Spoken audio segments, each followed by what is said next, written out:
కళ్యాణ్ గారి గురించి మాట్లాడటం జరిగింది.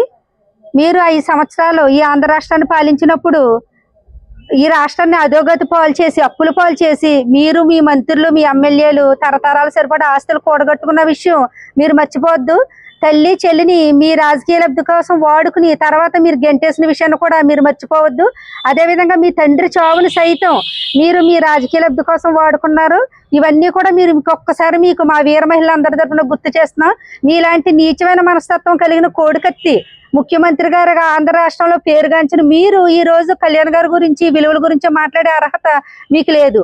అదేవిధంగా దశాబ్ద కాలం పాటు సొంతంగా పార్టీని పెట్టి ఈ 2 చోట్ల ఓడిపోయినా కూడా పార్టీ కోసం నిలబడి ఈ రోజు ఒక డిప్యూటీ సీఎం స్థాయికి ఏదైనా కళ్యాణ్ గారి గురించి మాట్లాడే అర్హత మీలాంటి కోడికత్తి ముఖ్యమంత్రి గారికి లేదని మేము మా వీర మహిళలందరి తరఫున తెలియజేస్తున్నాం.